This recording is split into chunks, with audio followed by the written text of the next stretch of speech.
Brandon Marshall, who on Showtime's Inside the NFL last night, and the topic of conversation was Deflategate in the battle between Tom Brady and the NFL. Here's what Marshall had to say. I think that there's three different types of players' view in this thing. Number one is the fighter. I think there's guys that's in the fight with Tom. The second is cowards. I call them cowards. That's the guys that are afraid to face Tom Brady. They want him suspended. I don't believe in that. And the last type is the race card. There are a lot of players out there that believe that white players, specifically at the quarterback position, are treated differently. It's not just African American players. I've had this conversation with Caucasian players as well. The most important part of this whole discussion is for the process for the players. They just want the process to be fair and right. They just want to get it right. Marshall never holds back, Stephen A. What's your reaction to those comments? My reaction to it is that I think it's unfortunate. And the reason I think it's unfortunate has nothing to do with the veracity of his comments. He certainly makes sense, and he's absolutely right when he talks about the fact that there are a plethora of African Americans within the sport of football and those connected to players playing in the National Football League who happen to be black that absolutely positively feel that way. But that's just a microcosm of society. I mean, who you tell me you go on the streets anywhere in the United States of America and you locate a black man that does not believe that the rules are applicable in a different fashion to him compared to that of a white male. I'm trying to tell you, you'll be hard pressed to find one. That's just not reality. Everyone recognizes in the United States of America, particularly when it comes to white male, that there's a different standard upon which they're held. So when you look at it from the perspective of what what Brandon Marshall is saying from a macro perspective, he's absolutely right.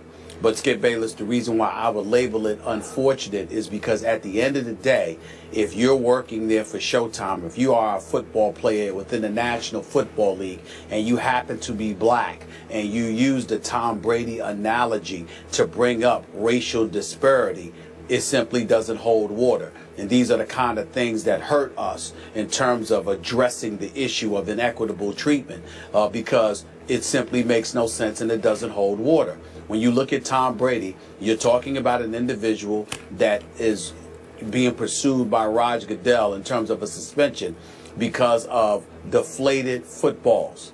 Well, guess what? When you think about the black males that have gotten in trouble with Roger Goodell, domestic violence, assault, weed all the time, smoking weed, getting suspended for those transgressions, what have you. Deflated footballs are simply not comparable to that. Now, I do understand that Brandon Marshall didn't mean to bring attention to Deflategate and compare it to what he was alluding to in terms of bringing those comparisons into the equation. But the fact of the matter is, if you're somebody not just outside of the black community, but inside the black community, when you hear his statements, ultimately you're going to compare Tom Brady and the issue of deflated footballs to some of the transgressions some of these black players have found themselves in. And there is simply no comparison. Deflated footballs or not, Tom Brady has been a model citizen. He has been an ambassador for the National Football League. His integrity, the way that he lives his life in terms of his quality of life, how he conducts himself as a law-abiding citizen, he doesn't even belong in the same sentence as the Ray Rices of the world, the Greg Hardys of the world, and others. He simply has no place being drawn, having his name thrown in there. And by Brandon Marshall making the statement that he made, although from a societal perspective, there isn't a black person worth their salt that can even remotely deny the veracity of his comments, this was a bad example to use it from. We're talking about Tom Brady here and the issue of deflated footballs. When you talk about the fact that, whether or not somebody black would have gotten away from this and all of that other stuff, it makes absolutely no sense in this argument whatsoever. Because the black folks that have gotten in trouble in the National Football League, it hasn't been for deflated footballs. It's been for, some would say, violent crimes. That is the difference. And I think that his comparison was misguided in this particular situation. As you know, I always defer to you when it comes to this matter on this show. I had no idea which way you were going to go, so I tried to open my mind and listen to every word you just spoke. I hear where you're coming from. Now, again, I'm going to look at it a little differently here. And I'm with you on your societal perspective. I get that. And I'll speak as a white guy here. Obviously, in the biggest picture, are there racial undertones to lots of interactions that take place every day in this country between white people and white people and white people and black people? Yes, there are still racial undertones. We know that. I accept that. I try to fight that, but I accept it. Now back to this. This was a strong statement that our guy Brandon Marshall made, and I'm a big fan of his personally. We've talked about him. I like him very much personally. I appreciate the struggle he's had and how far he's come within his own personal struggle. But this was a bombshell that he dropped. And when you drop that bombshell, you need to be able to back it up and defend it. So I look at Roger Goodell's recent track record in court that he has taken a beating for of late. What is it? The last 6 times he's lost in court. We've talked about it to death here on this show. So some of those cases have involved Ray Rice and Adrian Peterson and Greg Hardy, and Jonathan Vilma was sort of the lead figure in the Bountygate case that got overturned by Tagliabue. Well, none of those guys were white, obviously, and they got in the end, they all got a fair shake. So, so I'm just going to throw out just an example here. I'm going to go to another star quarterback, a guy who probably should have won the last 2 Super Bowls, named Russell Wilson. If Russell Wilson had been thrust into exactly the same situation Tom Brady just got out of, so far so good, Russell Wilson obviously is an upstanding citizen. He's got a clean track record within the NFL and legally. I got to tell you, Stephen A., I think he would have gotten the same fair shake from Judge Berman that Tom Brady got. I could be wrong about that, but I hope I'm not. And then I think of other high-profile black stars in this league with clean track records in the NFL and legally. I think of DeMarco Murray. I think of Calvin Johnson. I think of my guy, Darrelle Revis. I have high regard for these men who are role models and upstanding citizens, and if they got thrust into the similar situation Brady was in court, could they have prevailed also? Would they have gotten the same fair shake, open mind from the judge? I think so. I could be wrong about that. I believe so as well. Okay, so it brings us back to what Brandon said. Man, that's a strong statement. Many times we talk about how it applies here, how strong I was about what Riley Cooper said.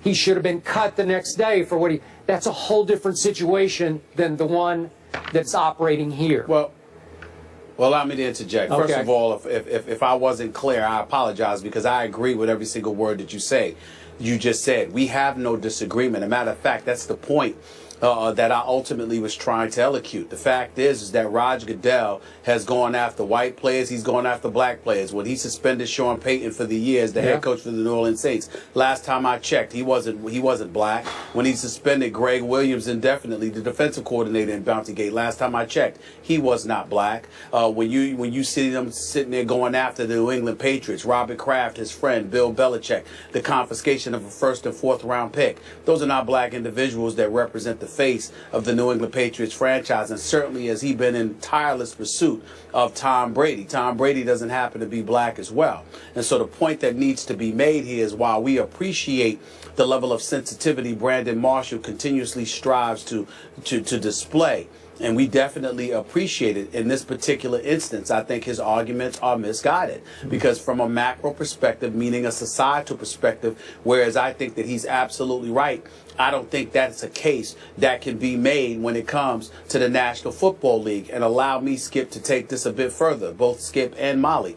What I'm deeply appreciative of when it comes to the National Football League is that Roger Goodell goes after everybody equally, it appears. But the other thing is that let's keep in mind how some of the more upstanding African Americans in the National Football League have been mistreated by their own. When Jonathan Martin was enduring a bullying scandal with Richie Incognito, the guys within the Miami Dolphins organization seemed to side with Richie Incognito, going so far as to label him an honorary brother. Now, Jonathan Martin has subsequently come out and conveyed some of the issues and problems that he's had since childhood, and we all have respect and sensitivity towards that. But it doesn't negate the fact that some of his quote-unquote own turned against him. When you look at it from that perspective, that's a problem. What about Russell Wilson and people in Seattle allegedly claiming he wasn't black enough? Well, who the hell gets to make that call? He's an upstanding citizen. He's an upstanding young man. He seems to be a pretty cool brother to me. He's a high-end producer. He's guided them to 2 straight Super Bowl appearances and 1 Super Bowl title, but people will find excuses to find things wrong with him. Those were not white people. Those were black people. Yeah. And so when we look at it from that perspective, we have an obligation, at least I feel I have an obligation, to highlight the fact that far often than not, you know, the few guys that have acted up, they're not representative of the vast majority of black men, not only in the National Football League, not only in professional sports, but in our society, who actually know how to act like they have some damn sense, who actually do behave themselves and conduct themselves like civilized model citizens. And a lot of these black professional athletes are incredible, incredible role models. The few that act up stain us as a community and give the impression that the problems are far more insidious than they may actually be. So Brandon Marshall saying what he said, again, he picked the wrong case to make that argument, because all it has done is highlight the discrepancy between Tom Brady and the black dudes that ended up acting up. Yeah. He picked the wrong argument. He picked the wrong guy. He picked the wrong day to do this. He's wrong on this.